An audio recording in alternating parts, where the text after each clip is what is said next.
Welcome to the Michigan Man Podcast on Wolverine Sports Radio, a member of the V Sporto Network, and in partnership with SB Nation's Maize and Brew, for Wolverine fans from coast to coast. Go Blue and welcome to the show. I'm your host, Mike Fitzpatrick. In less than 3 weeks, we will tee it up for real and get this much anticipated season underway. As is usually the case in August during camp, not much news finds its way out of Fort Schembechler. Today, which is Wednesday when we're recording, Jim Harbaugh, for the first time since camp started, addressed the media. He, of course, talked about Cade and JJ and that battle at quarterback. He said it is too close to call, and he said that is a good thing. So I think that's what we all expected him to say at this point. We'll have to wait and see until September 3rd against Colorado State who lines up under center, but I think we'll see both of them on that Saturday. Today we're going to take some time and talk about recruiting, though, with Steve Lorenz from 24/7 Sports. While fans are amped up for the coming season, many are at the same time disappointed with what they perceive to be a lackluster result on the recruiting trail for this class of 23. A lot of us thought that following a breakthrough season that included a Big Ten championship and a trip to the playoffs, this year's class would finally be filled with 4- and 5-star kids that would reflect that success. It hasn't happened that way yet. There is still plenty of time, though. As of today, we have 13 verbal commitments in a class ranked 27th nationally and 6th in the Big Ten. My guest today says don't push the panic button yet.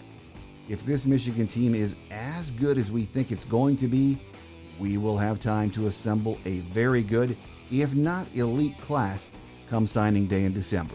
Up next on this week's Game Day segment is one of the very best recruiting analysts in college football, Steve Lorenz from 24/7 Sports. So stay with us.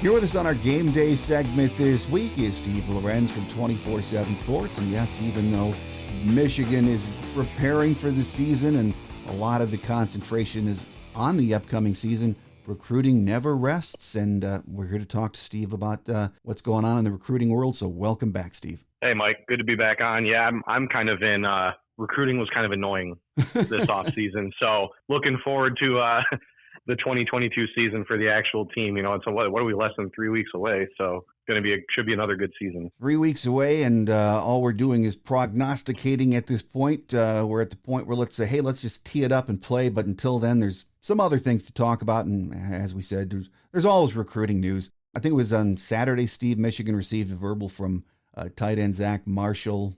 He's a 3-star from Carlsbad, California. And I believe the second tight end verbal in this class. And I know Michigan's been interested in recruiting him for a long time. Your thoughts on him? So Marshall was up for the barbecue at the big house at the end of July. But as you said, Michigan, so at that point they hadn't offered him yet. There had been a lot of communication there, though, which is, obviously communication always indicative of legitimate interest. I think the way Michigan played it in this one was, I think they knew that he'd come up to visit. And I don't know if many people follow the barbecue that much as far as what they actually do, but the kids actually do a workout. It's not just eating and hanging out. A lot of them go through drills and workouts. So it's the first part of the visit is an actual workout.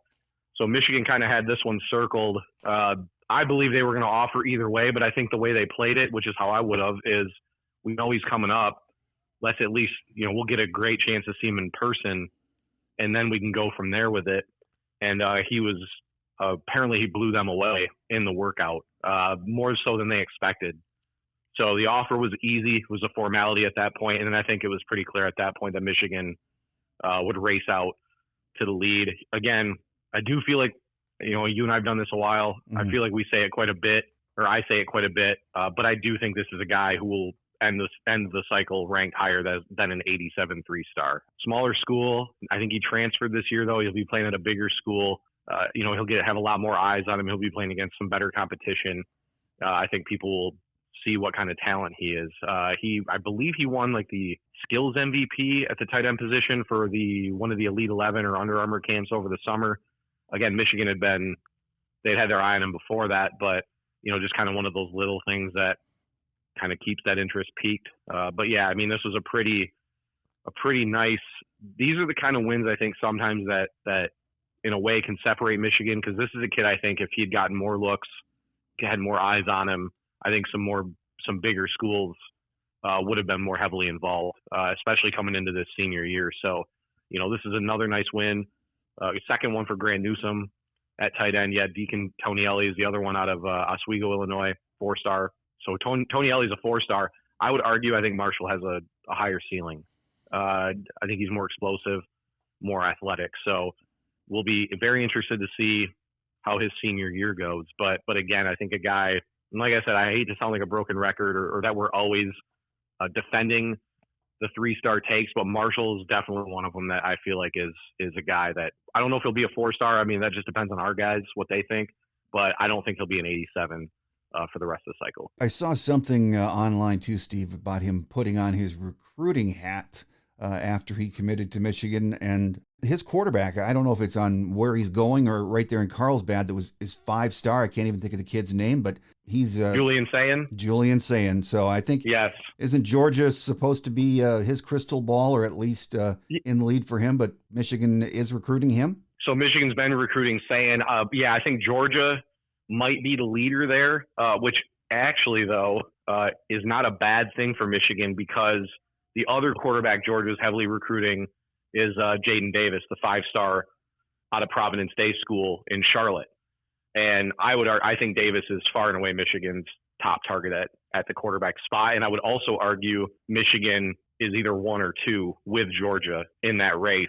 So I don't think Michigan's been recruiting Julian Sayin. He visited earlier in the cycle. I think in the spring maybe he visited. Great player. I think Michigan fans might be okay if he went to Georgia if it meant giving the staff an even better shot with Jaden Davis. So I think Jaden Davis is a little bit better, but kind of splitting hairs though. Both guys are 5-stars. Well, Steve, a lot of Michigan fans, I hear this every week from people who follow recruiting that listen to the show, that they're just still bummed about CJ Carr and Dante Moore within weeks of each other announcing, of course, CJ going to Notre Dame or committing to Notre Dame, and Dante Moore to Oregon. So I guess if nothing else, missing on those two guys in your backyard is a bad look, isn't it? Well, it's not a good look. Honestly, I think especially with Dante Moore, and you and I talked about like before we got on, I don't really think there's much more Michigan could have done. They offered him in 8th grade. It was his first offer. Hard time believing that Michigan didn't build some good relationships there.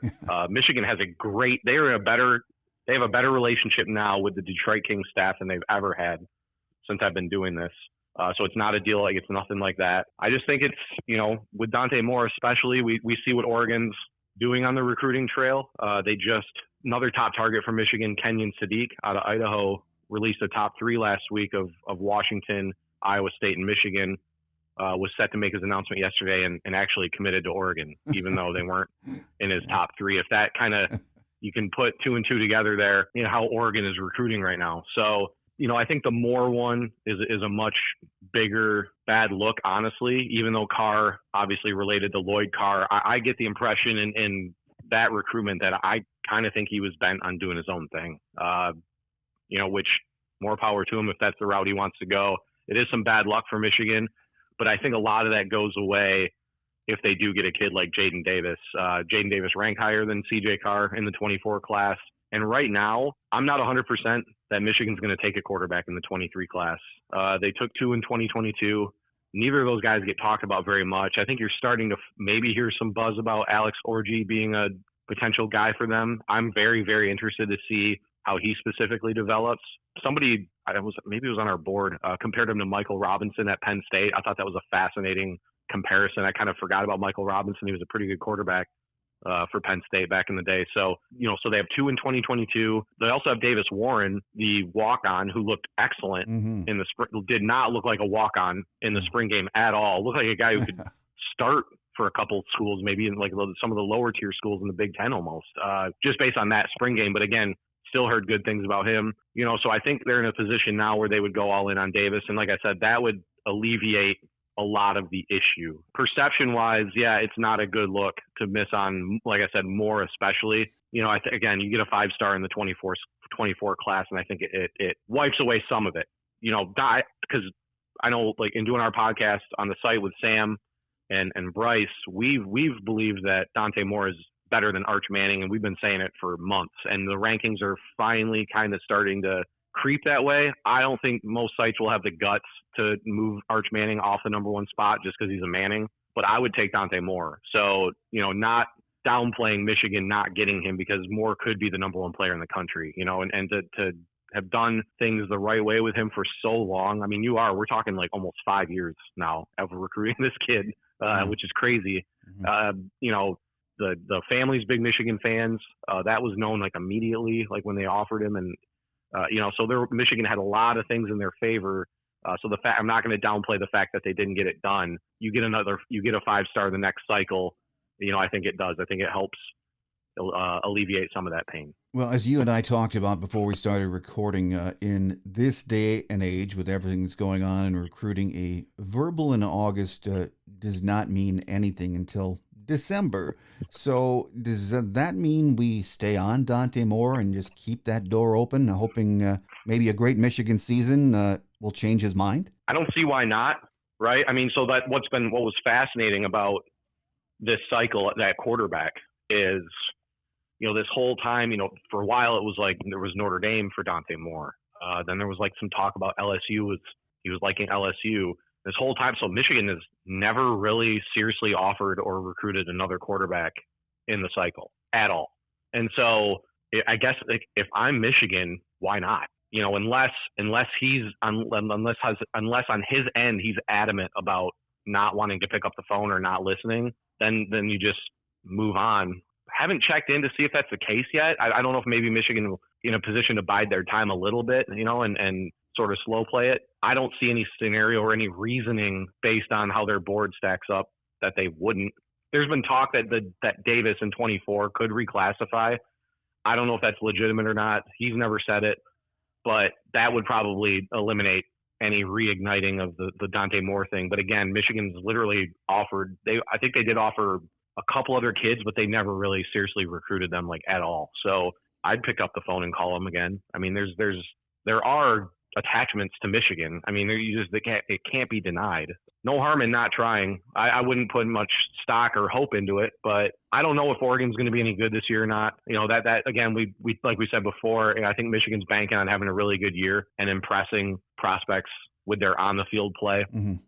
And could always possibly reopen some doors that were previously shut. I mean, we saw how they closed last cycle, getting guys like Derek Moore, guys that really weren't even on the radar for a bulk of the cycle. But that's what a Big Ten title and 11 wins will do for you. So, if they can repeat that or come close even, honestly, then I think, it could open some doors, and maybe Dante Moore would be one of those. Absolutely. Well, let's talk about some of the kids in this cycle who are still undecided that are out there, Steve, but are, reportedly warm on Michigan. This is in no particular order, but number 1 on my list would be Nicholas Harbor from Archbishop Carroll in D.C. He's a 5-star athlete. All you hear about is this kid is a freak. We've seen what he did. I don't know if it was in the AAUs and the 200 a couple of weeks ago, but man, he would be a great catch for us, wouldn't he, Steve? Yeah, I'd have to try to think, but maybe the most purely athletic prospect that that I can remember Michigan recruiting. He's just different. It's one of those, if he has football acumen, right? I mean, there's no doubt, but if he develops into like a legit football player that even comes close to matching his athleticism, then I don't know how defenses will match up with the guy. He could be good enough to where he wouldn't even have to. We talked about this. I think I mentioned this a month or so ago. Like, he would be good enough to where he wouldn't have to be the guy getting the ball to impact. I mean, he's a legit 6'3", 200 plus, and runs like the wind. Just a fascinating prospect. And that's another one where Michigan has a lot of ins. I believe there's a connection with the track coach at Archbishop Carroll. I know one thing Sam mentioned was kind of interesting is I believe the athletic director at Archbishop Carroll is former Michigan basketball head coach Brian Ellerby, which is kind of a neat random connection to the program. So Harbor's big thing that for me is the question for me is how much is the track going to factor into where he chooses to go, because he's going to run track. I mean, that's a foregone conclusion. It'd be ridiculous if he didn't run track. So that's kind of the one that if Michigan can convince him on that end, I actually kind of think Michigan's in decent shape in this one. It's just a matter of, he's been listening to like LSU, who's got an excellent track program. South Carolina, he just went down there. I think that might have been where he had an event in that area and I think visited South Carolina while there. Maryland's kind of hanging around because it's the hometown school. I can't imagine seeing him pick Maryland over some of the other schools that are recruiting him, but I guess you never know. But yeah, Michigan, this is target A for Michigan, no doubt. And to be clear, one of the things, we had this about a month or so ago, Michigan's recruiting that receiver now. They were originally recruiting him at that edge spot, but it was also always kind of like a wherever you want to play. If you tell us you want to play receiver, we'll recruit you at receiver. And that's kind of what happened. And cause Michigan would tell him he could play quarterback if he wanted to. Just get this kid on campus and then we'll figure it out later. So yeah, his big thing has been track has kind of interfered with his visit schedule. So I suspect he'll be up at some point during the season, but I do not believe a visit's been finalized yet. That would be sweet to see him out at the receiver spot with that kind of speed. And when you look at the guys we're recruiting, a couple of 3-stars are what I read about most at the wideout position. Steve, Jaron Hamilton from Gainesville, Florida. Then there's Mikey Matthews from Mission Viejo, California. Talk about those two guys. So Jaron Hamilton's a fascinating guy. He's not going to be a 3-star. I don't know if he's an 89. I think we have him at 89 right now. Whether he goes to Michigan or not, he's somebody who, like I said, it won't be a 3-star prospect. Very good. I think Michigan's keeping a close eye. I think the Kenyon Sadiq, actually, the guy we talked about earlier from Idaho, Michigan was recruiting him at receiver. Him going elsewhere may open the door for one of these two guys, because they already have Fred Moore. They have Samaj Morgan. They're recruiting Harbor at receiver. I think would take if they had the right 4, they would. So Hamilton's a guy that's visited. Not sure he's set an official with Michigan yet or not, but he also has Bama, Florida, some other, or no, not Florida, Miami maybe. I know, because the weird thing is he's from Gainesville, but Florida's not recruiting him. That's been kind of interesting story. But I really like him. He's one of those guys that kind of popped immediately, even though he's a 3-star. And then Mikey Matthews has been one of the hotter names out west this offseason as a receiver prospect. And really, because at the time, Michigan felt pretty good about Sadiq.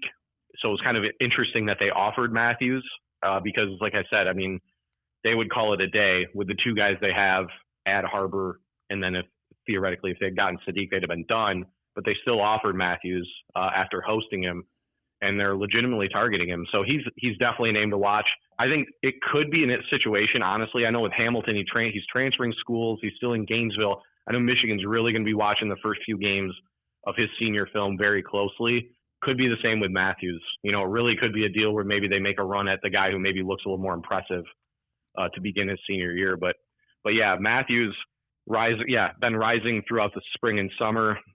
I want to say is it kind of reminds me. I don't think he's as good as what Chris Olave was, a 3-star out of San Diego who rose late in the cycle. The difference was Ohio State got involved there, but still a guy that, I don't know if San Diego is really a high school football hotbed. Was it Reggie Bush came from San Diego, right? But otherwise, it's not a spot I think that gets a ton of attention. So another guy though, two guys we'll watch early on senior year. We'll see where Michigan goes, but I expect that both of them would be on campus at some point. Well, another force is our kid who's designated as an athlete is Jeremiah Love from Christian Brothers in St. Louis.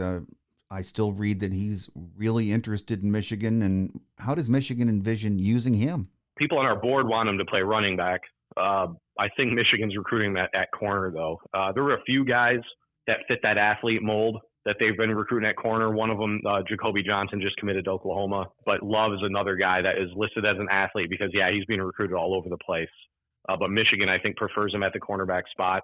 Yeah, they're right. They're in it. I think Oregon, Texas A&M, I'm trying to think of who the other was, Notre Dame are in there. And so you hear those three schools, the way that recruiting's been going lately, you think, well, yeah, maybe not. But Michigan is right in the thick of that one. So he's supposed to come back for a game this fall. But he's another one that I think when he first started to heat up was a low 4-star guy. It was like you watch his film and it's like, no, this guy's not a low 4-star guy. I mean, this guy can play. So like him at corner, I can see the argument at running back if you watch his film. I mean, he's super explosive, but sometimes those guys have a better shot to go pro playing defensive back, than they do running back. So I'm assuming that's where Michigan is kind of how they pitch that.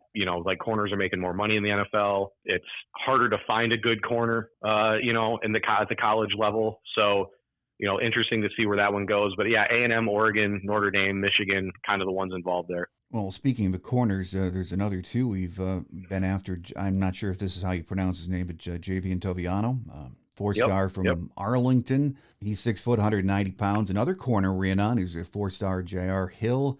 He's from Kankakee, Illinois, a Midwest kid. What do you think on those two kids? Toviano to me is the best corner in the class, I think. Michigan did a great job on this. He did come up for an official. Just tough to get Texas kids out of Texas right now, right? I mean, Texas actually just got beat for Jordan Matthews, another guy that Michigan was really recruiting. That was a big surprise. So I suspect they'll turn the heat up even further on Toviano. Not that they weren't already, but then A&M and LSU. I think those are the four. It's Michigan, LSU, A&M, and Texas. He's an amazing player. I mean, wherever he goes, I'd be shocked if he doesn't turn into an all-conference level type guy. I mean, he's that good. And then Jair Hill's been one of Michigan's top corner targets for over a year now. And they're weirdly, we kind of laughed about this on the board. He visited and said that Michigan's NIL pitch was like the strength of the visit, which is not something we've heard a lot, right? But ironically, though, they're really having to fend Illinois off in this race as the hometown program because he is far and away their top guy, like overall, regardless of position type thing. So we were kind of chuckling, thinking that it'd be Michigan's luck that the guy that says their NIL pitch was the strength of the visit would then commit elsewhere. Would be just kind of one of those things where Michigan fans throw your hands up and say, well, what the heck? How bad luck could you possibly have? That being said, though, I mean, I still think it'd be Michigan for Hill. I put a crystal ball in a really long time ago because we were told it seemed like he was actually close to making a verbal. He slowed things way down. He was another one that was up for the barbecue, though. I still think Michigan gets this one done at the end of the day. This would be because they're facing Illinois mostly. I think there's a couple other schools in there, but you can't lose a kid like this to Illinois. I get it. I understand a hometown feel, but I mean, two programs on just totally different wavelengths right now, and would be a massive disappointment to lose a kid of that ability to Illinois. Honestly, I mean, sorry if there's any Illinois fans out there listening to this, but just it's you know what I mean though. You can't just like one of those things where you look at it like you don't see Notre Dame losing a battle like that to Illinois. You don't see Ohio State losing a battle like that to Illinois. Like Michigan, this is one quietly. I know he's not the highest ranked guy, but he's been a top guy for them for months. You got to finish the job on this one. Got to get it done. So no, absolutely, and it would be sweet to get either one of those two corners. And sticking with the secondary, Makari Vickers is a name we've heard a lot about in this cycle. He's a 5-star kid out of Quincy, Florida. The other safety is we're in on is 4-star Sean Russ from. He's also a Florida kid. Hard to believe that you can't keep them in Florida. But where do we stand with those two guys? Vickers, I would lean probably Oklahoma. Right now, he dropped a top 3. It was Michigan, Alabama, Oklahoma. With him, I think the biggest, they made the top 3, which is great. But what kind of happened there is, so I believe Quincy's right next to, I think it's just outside of Tallahassee. The Raylan Wilson decommitment really hurt Michigan as far as that one goes. Because Wilson was actively recruiting, they're from the same town. He was actively recruiting Vickers, and then he decommits. Just doesn't really, why would you recruit me to go here and then not go there yourself, kind of thing. So Russ is one of the newer names. I know Louisville's in his top group. That's who I lean towards right now. I'm not 100% sure that Michigan is super serious on that one, but might be a name in the more sort of a back pocket name, I call it. a guy to maybe think about if they do end up sealing an official visit there. I'd say this about safety. I'm not 100% convinced Michigan wants to take a safety in this cycle. I think they really feel like they cleaned up house last cycle. And not saying they'd take one if they got the right one.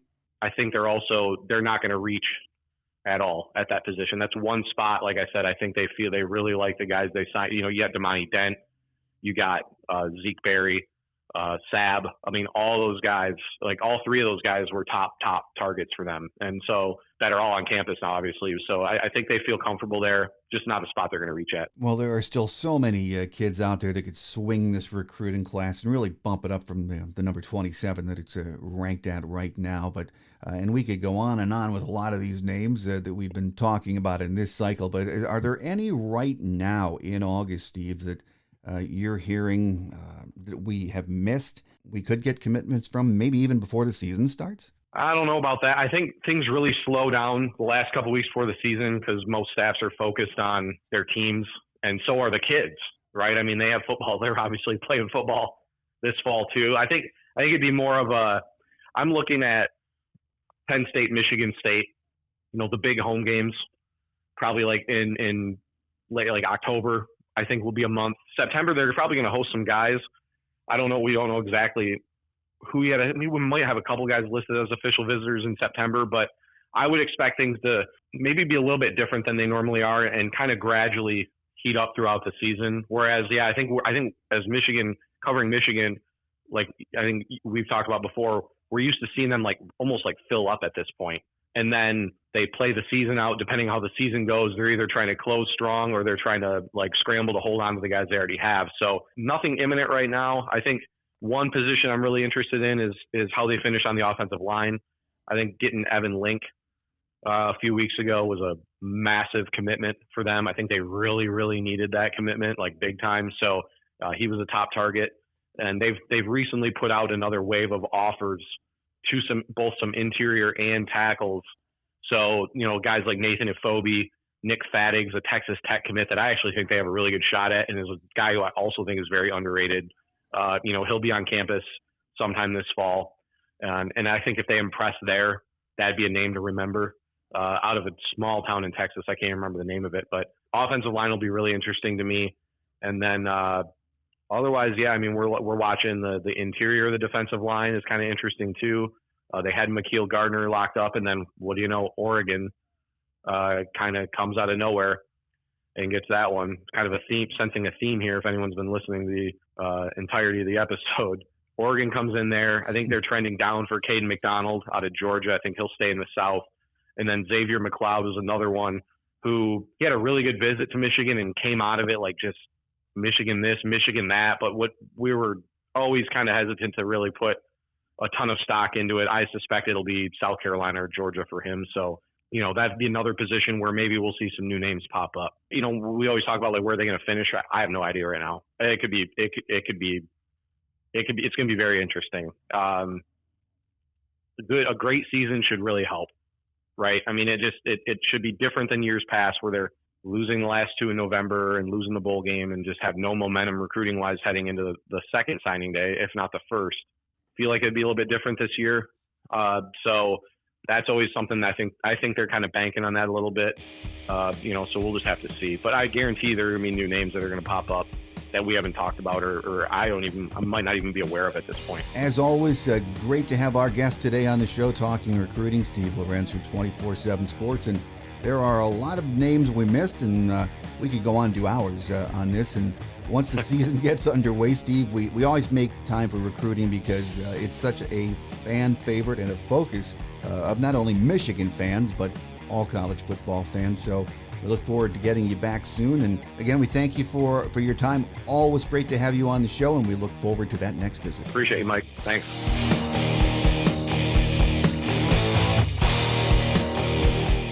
On Quick Hits today, next week our scheduled guest will be Nick Baumgartner from The Athletic. As most of you know, Nick has covered Michigan football for MLive, the Detroit Free Press, and now The Athletic. So we look forward to getting his thoughts on this season. Make sure you tell your friends and family about the show and join us again next week. Thanks again to recruiting writer Steve Lorenz from 24/7 Sports for joining us today.